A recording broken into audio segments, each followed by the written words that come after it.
Моментално се наоѓаме кај локалитетот Пешна, кој е 7 км оддалечен од Македонски Брод. Има две теории за како го добило името. Првата е поврзана со митовите. Наводно по сестрата на кралот Марко, Пешна, е именуван овој локалитет. Инаку што се однесува до историографскиот податок, води потекло од старословенскиот збор пешт, што значи празнина, јама или шуплина. Овој локалитет датира уште од неолитот, значи околу 4000 години пред новата ера.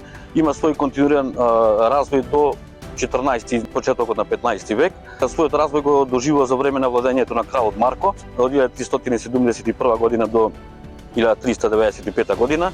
Таа представува пештера која е со најголем отвор во југоисточна Европа.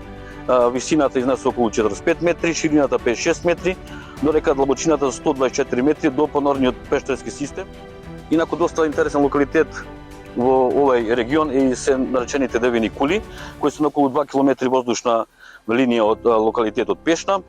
Името Девини кули според легендата е според сестрата на кралот Марко Пеша, инаку вистинската историографска приказна е според античкиот град Девич, кој се наоѓал во тој регион.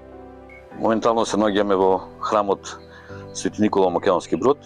Тој представува еден раритетен сакрален објект, бидејќи во истиот свој верски обред извршуваат освен православните христијани и муслиманските верници од бектешкиот ред. Инаку истиот датира од 13 век, за време на царот Урош. Со доаѓањето на османлите, конкретно 14 почеток на 15 век, истиот храм бил претворен во муслиманско светилиште. Општина Пласница се наоѓа во средишниот дел на Западна Македонија и се протега на северните и североисточните падини на Бушева планина и планината Сач.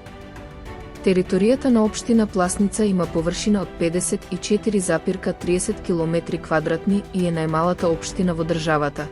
Во состав на општината се 4 населени места кои се сместени во горниот тек на реката Треска: Пласница, Преглово, Лисичани и Дворци. Златната џамија во општина Пласница е еден од поновите верски објекти кој што се наоѓа на регионалниот пат Пласница, Македонски Брод и е еден од објектите кој што задолжително треба да се посети во Пласница. Природата на селото Дворци Кичевско му подарила кристално чист извор Питран со минерална вода, која има исклучително висок квалитет и ги задоволува сите светски стандарди. Изворот Питран се наоѓа под падините на планината Баба Сеч на 600 метри надморска височина со капацитет од 400 литри во секунда. Водата од изворот поминува низ слоеви кои се составени од мермеризирани карпи варовници со големи количини на чист кварц, со тоа што на водата и се дава природна бистрина и свежина. Манастирот Света Богородица, Пречиста е познат како Кичевски или Крински манастир, средновековен манастир во областа на градот Кичево. Сместен е на планината Цоцан, на надморска височина од 920 метри. Само 500 метри под денешниот манастир, некогаш се издигал Кринскиот манастир, кој заедно со манастирот Свети Ѓоргија во село Кнежино биле центри на ширењето на христијанската мисла во овој дел од Македонија. Според преданијата на местото на некогашниот древен храм, во близината на Светата чешма, која и денес ја посетуваат оние кои веруваат во исцелителната моќ на нејзините води, во 1316 година е изграден манастир посветен на Пресвета Богородица. Овој манастир по многу нешта е посебен. Тој всушност е свет храм на сите верници, без разлика дали се или не се православни. Внатрешноста на црквата така е направена, зашто под еден ист покрив се собираат и христијаните и муслиманите. Делот посветен на муслиманските верници не е фрескоживописан. Не можејќи својот народ да го собере на едно место, црквата нашла начин под еден покрив да ги собере сите, зашто Бог е еднаков кон сите и знае да им ги прости гревовите. Кнежинскиот манастир е манастирски комплекс во областа Копачка, западно од градот Кичево, во непосредна близина на селото Кнежино. Манастирот се наоѓа на падините на планината Бистра, на надморска височина од над 900 метри.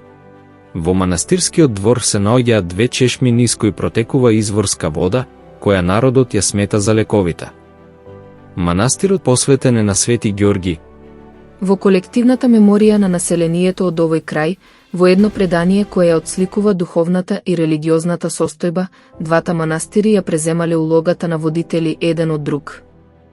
Во народната традиција, Во преданијата, кнежинскиот манастир Свети Ѓорги е поврзан со Китино Кале, средновековниот град Китава околу кој со тек на времето се развил градот Кичево. Китино Кале е археолошко наоѓалиште во Кичево од типот на утврдена населба од бронзеното и железното време, како и од средниот век.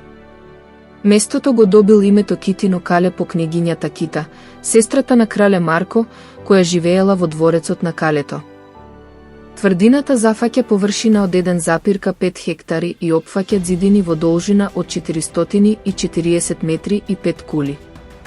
Во близина на бедемите се наоѓала и Саат кула, која била уништена во пожар. Тврдината датира од Стариот Рим. Податоци за постоењето на Кичево, како Кичавис, добиваме од византискиот цар Васили II. Во тоа време, градот бил доста добро утврден и представувал значаен воено-административен и трговски центар на Самоиловото царство. Во периодот за време на војните помеѓу Византија и Србија, српскиот крал Милутин го освоил Кичево и тогаш византиските војски конечно го напуштиле градот. Под српска власт, градот останал до 1385 година, кога го зазеле османлиите.